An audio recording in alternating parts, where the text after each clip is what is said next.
Hi guys, it's Grace with Grace Gets Gastric, and I am here today for my May 2020 favorites. So as always, I will go through about 5 food-related items and 5 non-food related items. So if you are curious to see what I've been enjoying this month, go ahead and keep watching. So for the food items, I have 1 more processed food and 4 more whole foods.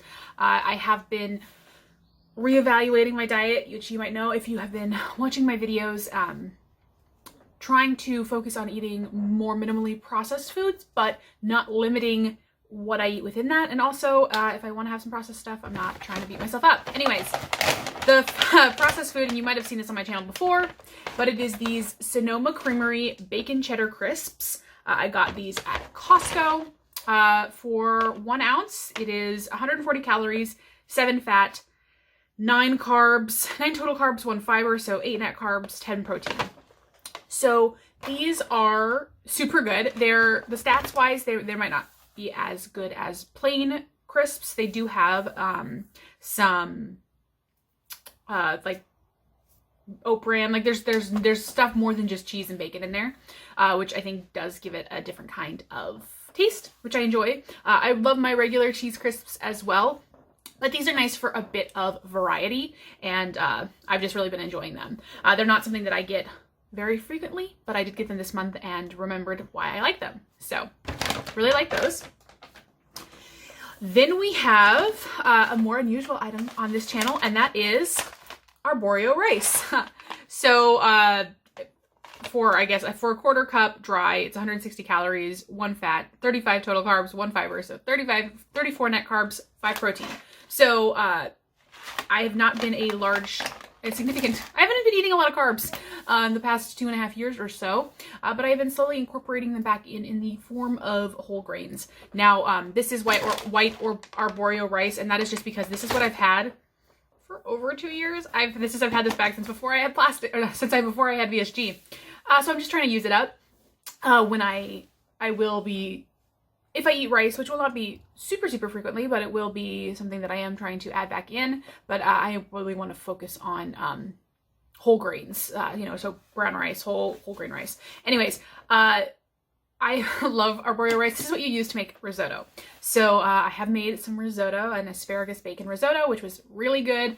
And yeah, just kind of reacquainting myself with meals that I enjoyed pre-op, pre-VSG, but in a way that is slightly more healthy. So I don't think that for me personally, something like a rice dish is what triggers my cravings. It doesn't trigger overconsumption for me. And my issue before my VSG was my portion sizes. So I would make a batch of this recipe, and that would be like 2 servings, whereas when I made it this time around, it was 10 servings. So, it's all about serving size. So this is really good. I've also used this to make a rice pudding, which I'd never made before, and it turned out really well. I made it to share with my roommate, so I made it more traditionally, but it's nice because you can really scale it down. So I made it just 2 servings, and I think I'm going to try it again, but even lower. So I'm going to try it with, last time I did an almond milk, regular milk blend, and that worked out great. So I'm going to try it with all almond milk, and then I'm going to try it with also using a sugar substitute instead of actual sugar. It's fairly low sugar. It was actually the calories and stuff were pretty modest, but I'm going to try to make it even just a slightly bit healthier for me, at least. So we'll see how that goes. If it turns out well, I will let you know.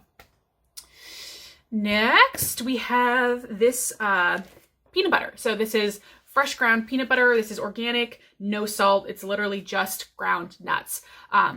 My local grocery store, normally I would be putting this in my own container, but because of coronavirus, we are not allowed to use our own containers for those bulk bins. But they have like a thing where it grinds the nuts into this peanut butter for you. And so, again, as I mentioned, I've been trying to also reduce my footprint, my use of plastics and containers, and so trying to reduce that where I can. And so peanut butter, this is so good. I really like that it doesn't have anything other than peanuts in here. It still tastes great. I like the texture of it, And once I am allowed to use containers again, I will just be bringing my own mason jars and filling that up myself.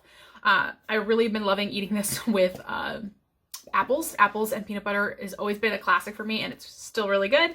And honestly, this is a great thing when I have a bit of a snacky craving. Want something, this isn't necessarily sweet, but it's not savory. It's kind of like that perfect middle ground that kind of satisfies me no matter what my craving is. So I'll often just have like a spoonful of this when I'm not hungry for something real, but I need to like a tide over while I make dinner or, you know, wait for my snack. Next, we have, the next two are just, you know, super basic, but I have been loving them. So first we have carrots. I love carrots. I've always loved carrots, and I like these much better than I like baby carrots. I think that the full, like bigger carrots just have a better flavor. They require slightly more preparation. I usually peel and cut them. It takes a minute maybe, especially when I'm at home all day. It's really easy for me to do that for a snack. So I've been having a carrot or two every day for a snack, along with maybe some almonds, maybe a slice of deli meat, maybe a little bit of cheese, but maybe, you know, a fruit. But that has been a snack almost every single day this past month, and I love them. I love carrots. And finally, we have a fruit, and this has been my favorite fruit this month, and that is a mango. So this is we call them champagne mangoes. I don't know if that's their formal term, but you know, you can tell obviously they're like the blonde, fairly light-skinned mangoes. And these are bomb. I love mangoes. I've always loved mangoes. But obviously they are higher in sugar, which I am, again, relaxing on, especially when it comes to eating whole fruits. I'm going to continue to watch my sugar. I just think that's something that we should do regardless. But for things like when it's coming in with the fiber, with a fruit, I'd rather have this than a protein bar for dessert. So I've been eating these for dessert is what I've been doing. Because they're sweet, they satisfy that sweet tooth that I have. I've been cutting them up and adding a little bit of cinnamon on top. One of my subscribers told me about that, and it's so good. And yeah, like I don't need to do anything else. I could eat these even plain. It's more of a pain again to cut them, but I think that's kind of part of the whole process, right? Like from deciding I want to eat my dessert to eating it, there's a longer window because I have to prep it, I have to prepare it, and I think that is ultimately good for me. So I'm really liking mangoes, and yeah, there we go. So next, non-food related items. So I have two items that I don't actually have physically with me, so we'll start with those. The first is the Jeffit app. So this is a app on my phone that I use to track my workouts, and I've been really enjoying it. Particularly, I started using it like a week before my plastics, and then didn't really get to use it because I was recovering. So you can find workouts in there, but you can also build your own, which is what I do. So I have my workout plans, and I can build them into the app with. So I build in my warm up. I build in all of the different exercises I do. Sometimes they have them already in there. Sometimes you can just create your own. So I do a mixture of both. And then every time I do my exercise, I run that. So right now I'm doing a 3-day a week at home workout, strength training-ish. And so I have the 3 different days in there. And then I just start the app. It builds in your rest times. So, you know, I want to wait, if I want to rest 60 seconds between each exercise, like I'll start the exercise, I can track how much I'm lifting, how many reps I'm doing, how many sets, and then tell it when I've stopped, when I've done my exercise, and then it'll time 60 seconds and it'll tell me when to start again. So I really like that it just kind of keeps me on track from getting distracted and doing other stuff, but also actually making sure that I am resting between things, just to ensure I'm being safe. And, you know, you can track things like when you go up in weight, when you increase your reps, that kind of thing. So I've been really liking it. I find it fairly easy and intuitive to use. Your mileage may vary, but that's been my favorite app so far to track my workouts. And then the next item that we have is kind of on the opposite end of the spectrum, and it is a recipe site, and that is Smitten Kitchen. So I have been following Smitten Kitchen for 10 plus years. For a long, long time. She was my favorite blog to go to whenever I wanted to cook anything. And, you know, I've been cooking, you know, I'd say probably I've been following her since 2010, I think, because that was when I started living on my own, out of the dorms. I was living with a friend, obviously I had a roommate, but 2010 was when I actually started cooking I had a kitchen. I was no longer in the dorms. I didn't live at home. So that was when I really started getting into cooking, and I found her pretty quickly, and I love her site. She has a great mixture of stuff on there. I've definitely found things on there that I was cooking in the past 2 years while keeping a very low carb diet, but not as much as I used to. And I've sort of rediscovered my love of her site, partially because she has a lot of vegetarian options. And as I've mentioned, I am trying to reduce my animal protein intake slowly but surely. So she has some great options on there.